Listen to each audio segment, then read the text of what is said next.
Olá, bom dia, eu espero que todos estejam bem. É com bastante alegria e satisfação que nós estamos aqui mais essa semana para tratar do livro O Céu e o Inferno, falando no capítulo 8, Expiações Terrestres. Vamos trazer aqui mais uma comunicação e fazermos aqui uma reflexão para o nosso dia a dia, para o nosso aprendizado. Vamos ver como foi intitulada esta comunicação. Se chama História de um Empregado Doméstico. Vamos conhecer aqui. Numa família de alta posição, havia um jovem empregado doméstico cujo rosto inteligente e fino nos impressionou pelo seu ar distinto. Nada em suas maneiras expressava baixeza. Sua diligência no serviço de seus patrões não tinha nada de obsequiosidade, servil própria das pessoas nessa condição. No ano seguinte, tendo voltado a visitar essa família, não vimos mais esse rapaz e perguntamos se fora despedido. Não, foi-nos respondido. Ele foi passar alguns dias na sua terra e morreu lá. Lamentamos muito, pois era um excelente servidor e que tinha sentimentos verdadeiramente acima de sua posição. Ele era muito apegado a nós e deu-nos provas de um grande devotamento.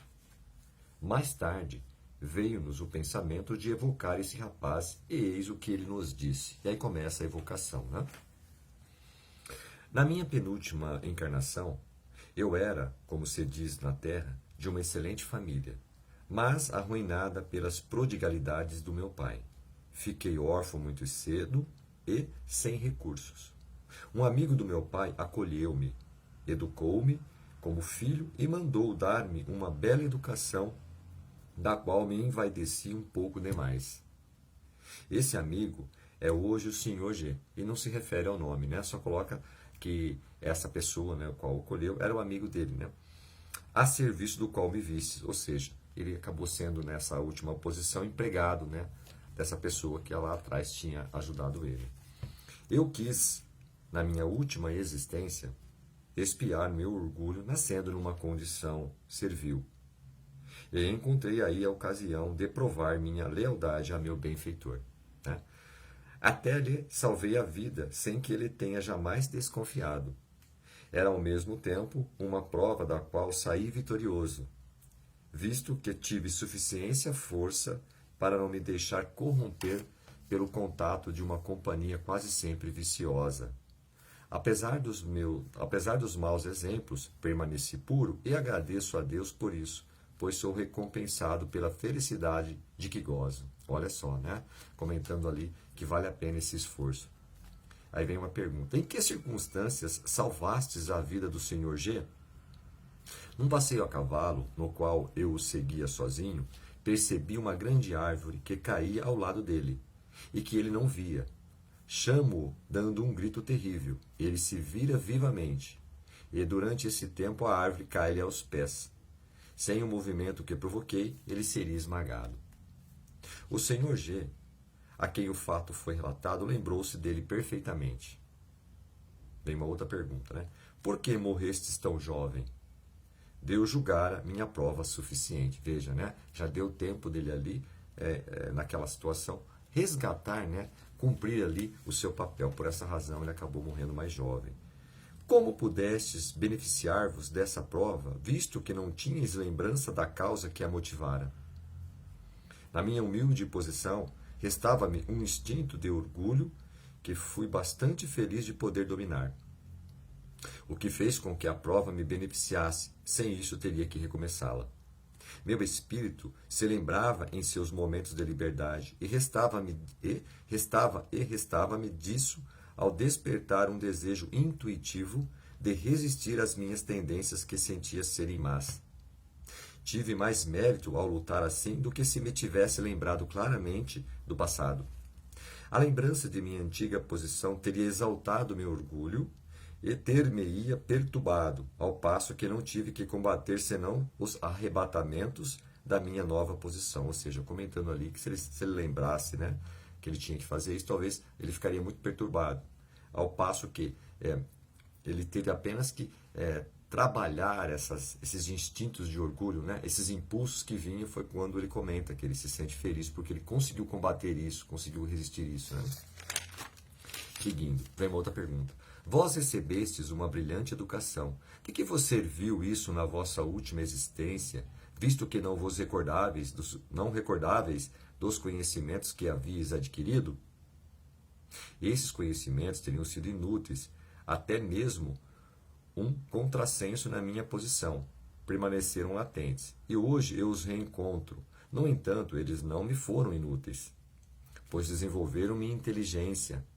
Eu tinha instintivamente gosto pelas coisas elevadas, o que me inspirava repulsa pelos exemplos baixos e ignóbeis que tinha sobre os olhos. Sem essa educação, eu não teria senão sido um criado. Ou seja, dizendo que a educação que ele recebeu ajudou a desenvolver a inteligência dele, né, com a razão, né, com a racionalidade, e isso lhe fez uma pessoa melhor e ajudou até a resistir das más inclinações. Olha só que ponto importante, né?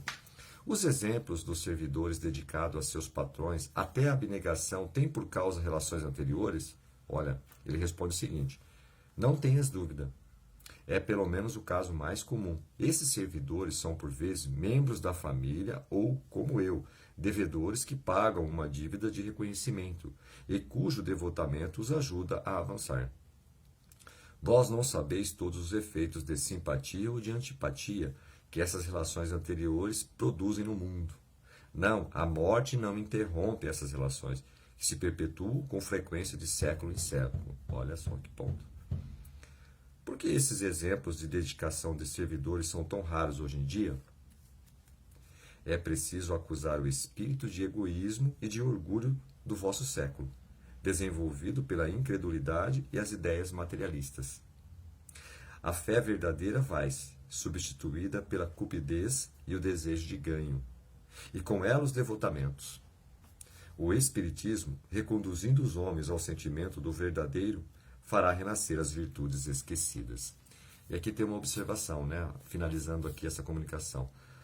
Nada pode fazer ressaltar melhor do que este exemplo, o benefício do esquecimento das existências anteriores. Se o Sr. G se tivesse lembrado de que fora seu jovem doméstico, teria ficado muito incomodado com ele, e nem o teria mantido nessa condição. Teria, assim, atrasado a prova que foi proveitosa para ambos. Né? Olha só como a providência divina trabalha isso. Né? Então, nessa comunicação, nós podemos trazer alguns pontos que eu acho muito válido. Né? Por exemplo, o esforço no bem dele, né? Ou seja, ele foi recompensado, né? Resistiu aos impulsos que o meio acabava o expondo, ou seja, ele sabia que tinha ali uma situação de egoísmo e de orgulho para ele poder trabalhar. Ainda lhe restava um pouco de orgulho, então ele pede, né, para vir nessa condição realmente para servir as pessoas. E é uma prova, porque veja, você acaba abnegando de muitas coisas e começa a colocar virtudes, né, em vez apenas de conquistas materiais. Esse é um ponto importante que traz, né, nessa comunicação. Depois a questão da educação, do conhecimento, que ele fala, né, o desenvolvimento intelectual da inteligência. Claro, nós sabemos que na existência terrena nós temos que trabalhar as duas partes, né? Ou seja, a inteligência intelectual e a inteligência moral, as virtudes do coração. Mas nós precisamos também da inteligência que nos ajuda a ter racionalidade, que nos ajuda a ter razões, né? Ou seja, como ele coloca aqui, isso o ajudou também a combater e estimulou ele a gostar de coisas mais elevadas, ajudando ele a lidar com situações que às vezes são sentimentos de baixa, né, de baixo padrão vibratório. Ele aprendeu isso através da boa educação que ele recebeu. Então é importante sim, como foi bem relatado aqui por ele, né? Aí ele traz um ponto que a gente fala das ligações familiares, né? Que é onde a gente vê pela doutrina espírita, através da reencarnação, né? Que as coisas, os vínculos que a gente tem na família podem se perpetuar. A morte física não cessa isso, porque às vezes nós temos situações a serem ainda resolvidas, como ele coloca aqui, que ele teve a oportunidade, né, de voltar novamente, né, e nesse processo de servir ao Sr. G, né, onde ele coloca, ele trabalhou a questão do orgulho. Então, as ligações familiares que nós temos, né, no mundo, realmente são situações que nós temos ali, coisas a serem resolvidas, né? Que isso pode variar de pessoa para pessoa, de família para família, mas é um ponto super importante que ele comenta isso, né? Que às vezes pode se perpetuar durante séculos, até que a gente consiga de fato, né, trabalhar aquilo que nos faltou em existências anteriores. E ele traz, né, a questão da por que isso acontece, né? Aquela pergunta que é feita, por que tantas pessoas acabam, né, caindo na questão do egoísmo, do orgulho. E ele fala que é a falta da fé, ou seja, a incredulidade atrasa. Né? O egoísmo, o orgulho, são coisas que precisam ser combatidas. Então, quando a gente não tem ciência disso, toda a nossa vida é pautada pelas conquistas no imediatismo, ou seja, as questões materiais. E a gente acaba deixando para segundo plano, quando a gente menos espera, nós estamos partindo desse mundo ainda devedores, né? Ou seja, ou pelo menos ainda não desenvolvemos ainda questões morais. Então, por que isso acontece ainda hoje no planeta Terra? Porque a gente ainda falta essa crença que, né, da vida futura, da existência de uma providência divina que nos apoia, que nos ajuda. Então a gente tem que combater isso diariamente. Né? Isso é um ponto que ele traz. Né? E por final, as virtudes esquecidas. Né? Somos uma família, o sentimento de família universal. Então é isso que Deus espera da gente, que a providência divina espera da gente. Que nós temos esse sentimento de família universal, que aí sim nós não estaremos mais preocupados com as conquistas imediatas. A gente estamos num plano mais universal, onde a gente consegue ter uma felicidade independente do que acontece hoje, porque nós estamos vendo de longo prazo, nós estamos pensando numa família maior, né? É assim que a providência divina pensa o universo e tudo aquilo que gira em torno, né, da existência humana, ok? Muito obrigado, eu espero ter contribuído bastante e até a próxima semana, se Deus quiser.